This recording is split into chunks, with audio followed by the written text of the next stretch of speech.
A paz de Cristo a você que nos assiste. Hoje vamos falar sobre um tema relacionado à nossa conduta cristã.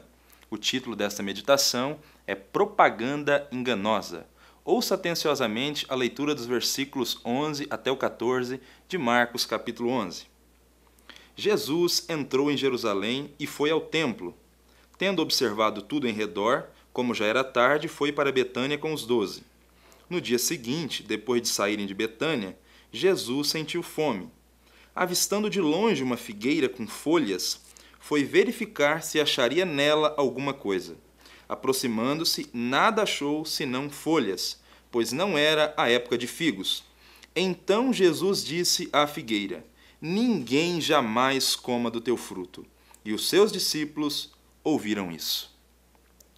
Jesus e seus discípulos estavam na região de Betfagé, que quer dizer Casa dos Figos. O nome foi dado justamente porque este era um lugar onde se cultivava figos. O figo era a fonte de alimento mais barata em Israel. Jesus estava nessa região e teve fome. Este episódio aconteceu na última semana de Jesus como homem aqui na terra. Nos dias que se seguiriam, ele seria capturado, julgado, condenado e morto. Esta última semana foi intensa e angustiante para Jesus. Até por isso, ele tomou algumas atitudes bem incisivas, como essa que acabamos de citar. Sinceramente, você não acha um tanto quanto estranho o que Jesus fez no texto lido? Por que amaldiçoar uma figueira sem fruto, se não era tempo de dar fruto? A resposta a essa pergunta é a chave dessa reflexão, e tem muito a nos ensinar. A atitude de Jesus só parece ser estranha, mas não é.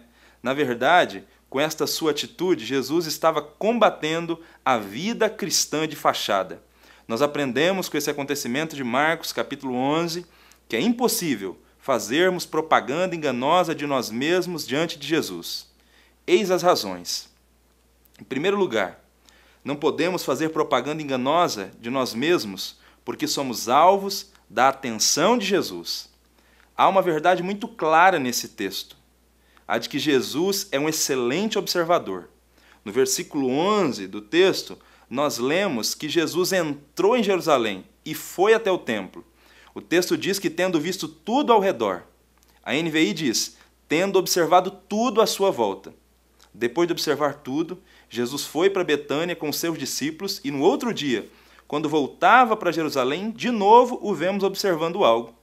O versículo 13 diz, vendo de longe uma figueira que tinha folhas. Estes dois versículos mostram que Jesus é um excelente observador. A palavra vendo, do versículo 13, traz a ideia de prestar atenção. Esta figueira foi alvo da atenção de Jesus. Mas o que Jesus viu nessa figueira? Que tinha folhas. Eu queria que você gravasse isso. A figueira tinha folhas. Essa informação é a chave para entendermos o texto. Existem duas épocas para a frutificação de figos.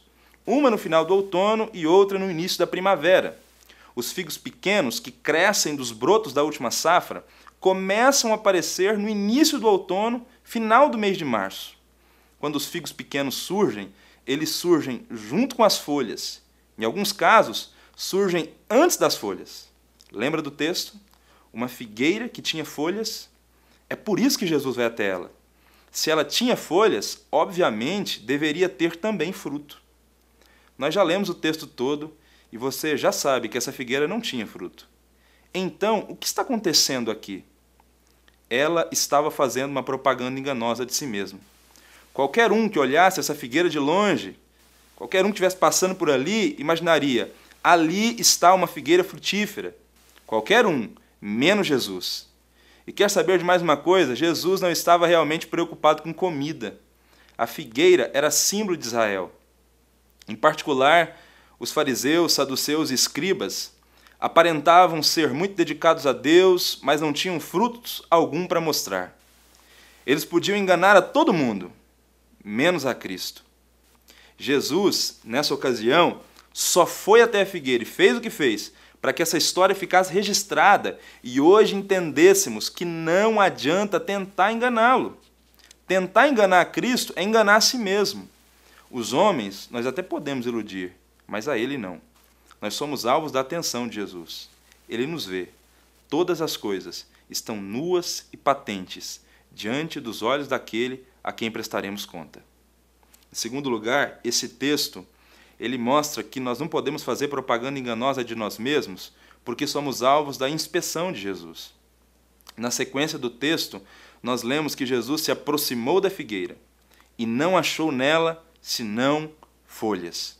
Eu gostaria de destacar a palavra achou deste versículo. Ela deve ser entendida como achar pela averiguação, pelo exame, pela reflexão.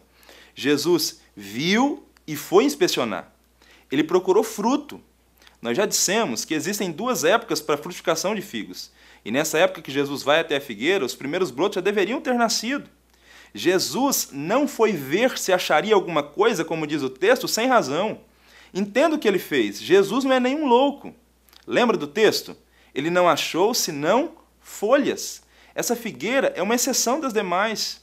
Ela estava enferma, doente. A figueira aparentava ser o que não era. Prometia muito, mas não tinha nada. Mostrava ser uma coisa, mas na realidade era outra. E isso desagradou o mestre em extremo. Não esqueça que figueira é símbolo de Israel.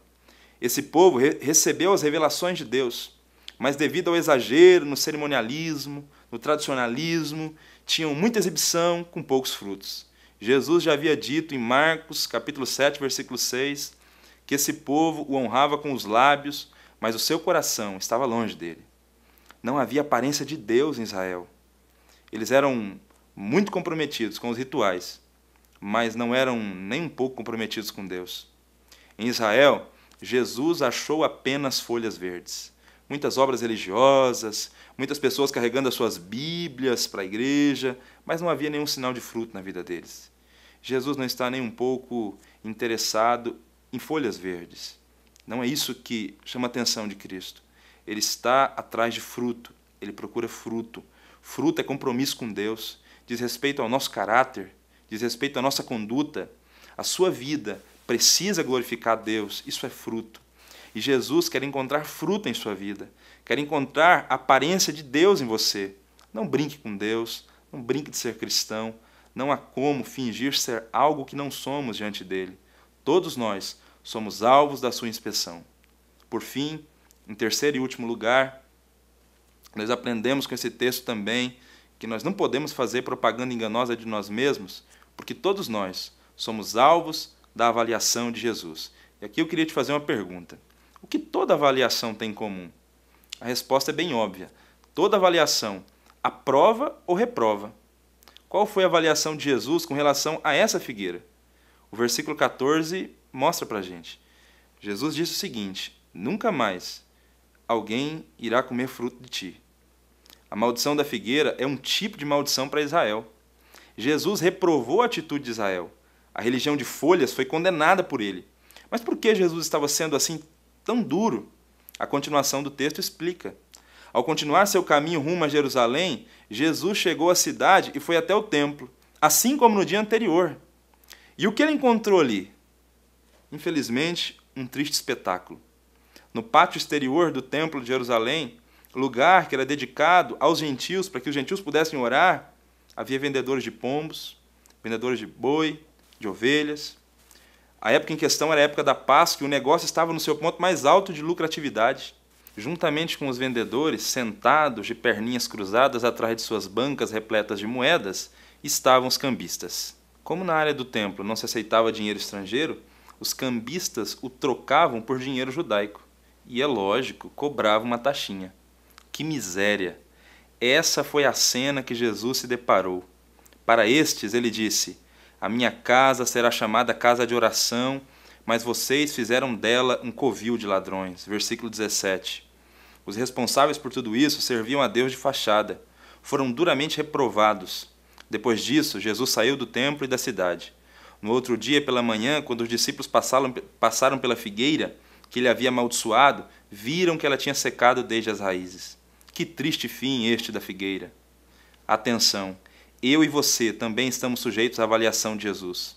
Ele pode aprovar-nos ou reprovar-nos. Desculpe, é pesado, mas nós precisamos entender quem é Deus. Ele é o mesmo Deus que salvou Israel quando era uma nação pequena, com a qual ninguém se importava. ele a escolheu, a protegeu. Só que à medida que ela cresceu, ficou arrogante, se ensoberbeceu, inchou, se tornou egoísta, esqueceu-se que um dia foi pequena. Que o Senhor nos livre disso. Concluo lembrando que uns 40 anos mais tarde, depois desse episódio narrado em Marcos capítulo 11, Jerusalém foi destruída e junto com ela o templo dos judeus. Toda essa religião de folhas verdes foi varrida pelo roldão da história. Porém, aqueles que fizeram a vontade de Deus permaneceram. A Igreja de Cristo segue avante, pois em todas as épocas sempre houve aqueles que resolveram aceitar a proposta de Cristo e viver para a sua glória. Sempre houve aqueles que resolveram fazer a diferença no meio da sociedade corrupta e perversa do seu tempo. Sempre houve aqueles que amaram mais ao Senhor do que a sua própria vida. Sempre houve aqueles que viviam que pregavam e só pregavam que viviam. Estes foram e sempre serão aprovados por Jesus. Que o Senhor nos ajude a ser um destes. Amém.